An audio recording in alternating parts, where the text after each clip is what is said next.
अगर आपके घर में लगे मोगरे के पौधे में फूल नहीं आ रहे हैं या कम फूल आ रहे हैं, तो आज के वीडियो में जो टिप्स एंड ट्रिक्स मैं आपको बताने वाली हूँ उसे अपनाइए।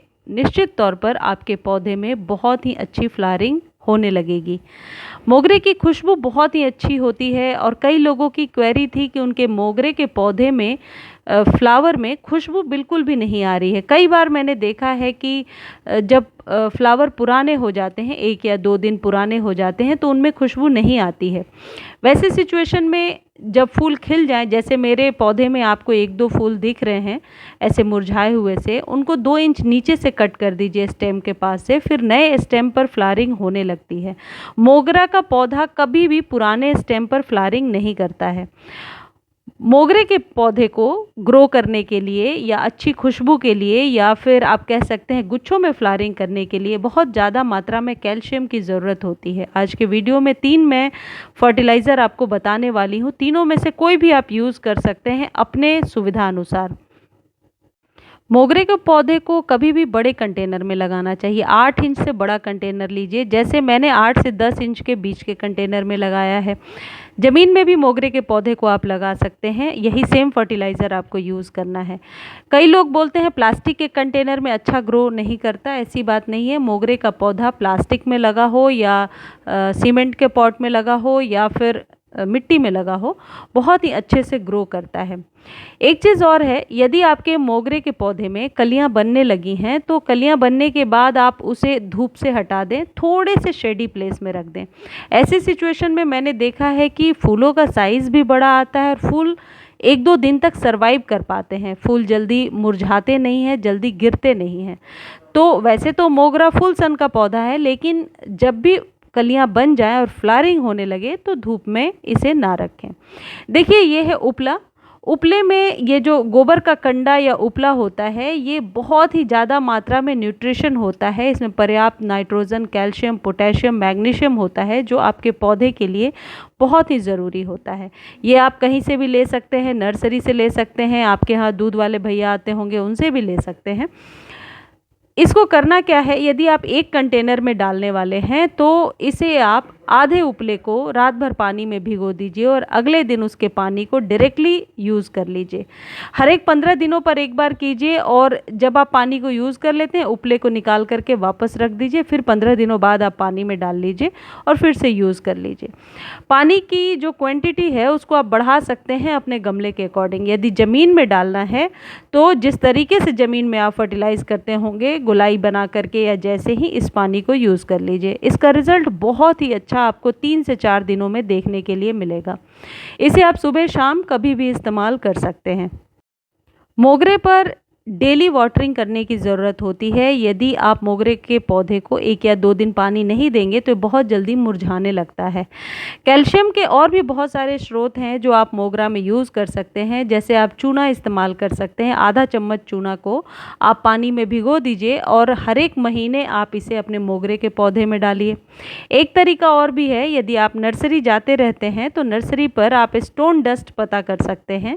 स्टोन डस्ट एक ऐसी चीज़ होती है, एक कैल्शियम होता है एक प्रकार का, जो बहुत ही आसानी से नर्सरी पर मिल जाता है। देखिए, यह है चूना। आधा चम्मच चूना मैं पानी में भिगो दूंगी और इसे अपने 2 गमले में मैं डालूंगी। इसे महीने में 1 बार करना है। इस बात का विशेष ध्यान रखें कि इसकी मात्रा ज़्यादा ना हो, क्योंकि ज़्यादा मात्रा में लेने से कई बार मिट्टी बहुत ज़्यादा अल्कलाइन हो जाती है और फ्लावरिंग बंद कर देती है। लेकिन महीने में 1 बार यदि साध कर इस तरीके से आप इस्तेमाल करेंगे तो निश्चित तौर पर आपके मोगरा के पौधे में बहुत ही अच्छी फ्लावरिंग गुच्छों में होने लगेगी। क्योंकि जो भी खाद आप अपने पौधे में डाल रहे हैं उससे कई बार बहुत ज़्यादा खाद डालने से मिट्टी बहुत ज़्यादा एसिडिक हो जाती है। उसके लेवल को संतुलन करने के लिए, बैलेंस करने के लिए महीने में 1 बार इसका डालना ज़रूरी है। देखिए, जैसे ये पौधा सूख रहा है, ये फूल जो है 2 दिन पुराना हो चुका है, सूख रहा है, तो इसे मैं 2 इंच नीचे से स्टेम के पास से कट कर दूंगी। फिर वहाँ से आप देखेंगे कि नई स्टेम निकल आई है और नए स्टेम पर ही फ्लावरिंग हो पाएगी। बरसातों में इसकी कटिंग को आप बहुत ही अच्छे से लगा सकते हैं। आप नीचे जड़ के पास से एक स्टेम ले लीजिए। स्टेम 6, 7, 8 महीने पुरानी हो, इस बात का ध्यान रखें। और किसी भी गमले में जिसमें कि बलुई मिट्टी हो, यानी कि मिट्टी में पानी खड़ा ना हो, इस तरीके की मिट्टी होनी चाहिए। इस तरीके की मिट्टी बनाने के लिए आप गार्डन सॉइल में यदि 50% गार्डन सॉइल और 50% सैंड लेते हैं तो ऐसी मिट्टी तैयार हो जाती है। लेकिन यदि मोगरे का पौधा आप लगा रहे हैं, कटिंग से उगाना चाहते हैं, तो आप 20% कंपोस्ट भी उसमें ज़रूर मिला लीजिए। इससे क्या होता है, स्टेम को जल्दी न्यूट्रिशन मिल जाता है और पत्तियां जल्दी निकल कर आ जाती हैं। यदि नई पौधा आप अभी लेकर के आ रहे हैं, बहुत आसानी से बरसातों में लग जाएगा। आप रीपॉट करने के बाद ओपन में रख दीजिए। बरसात से इस पौधे को कोई नुकसान नहीं है और इसकी ग्रोथ भी डबल हो जाएगी। ऐसे में आपको कोई बहुत ज़्यादा फर्टिलाइज़र देने की ज़रूरत नहीं है। बस सबसे ज़रूरी चीज़ एक ये है कि गमले की मिट्टी में पानी खड़ा ना हो, इस बात का विशेष ध्यान रखें और इसे सुबह शाम का धूप मिलता रहे। यदि मिट्टी बहुत ज़्यादा ड्राई हो जाएगी और कलियां बन रही हैं तो ऐसे सिचुएशन में कली गिरने लगती है मुरझाकर, क्योंकि मिट्टी में मॉइस्चर नहीं है। तो मिट्टी में मॉइस्चर का होना ज़रूरी होता है अच्छे फूल के लिए, बड़े बड़े फूल लेने के लिए।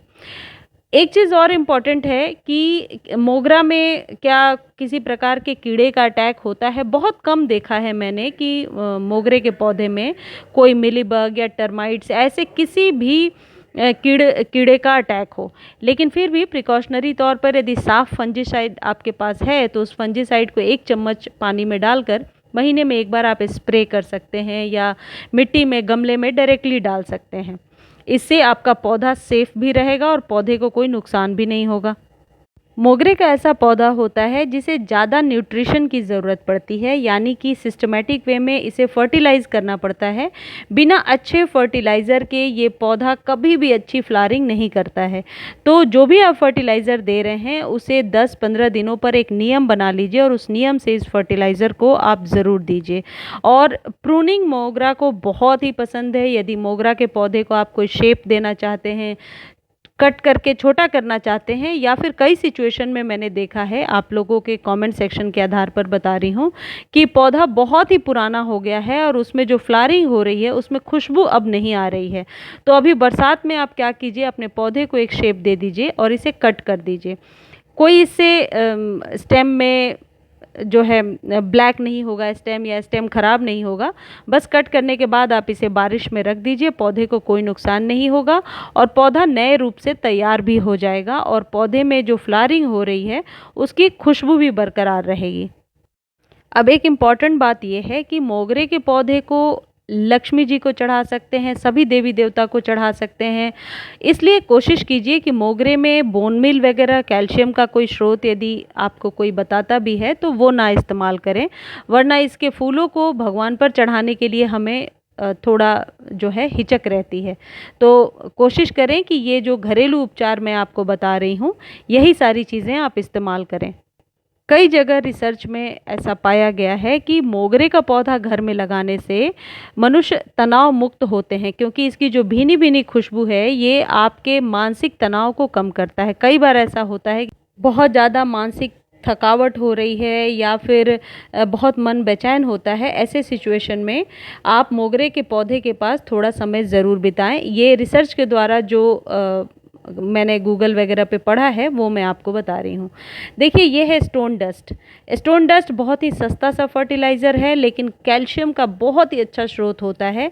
1 चम्मच 15 दिनों पर आपको मोगरा के पौधे को देना है। आप चाहें तो पानी में घोल करके भी दे सकते हैं और ये किसी भी पास के नर्सरी पर मिल जाएगा और इसको देने से आपके पौधे की लाइफ अच्छी रहेगी, पौधा स्वस्थ रहेगा। धन्यवाद।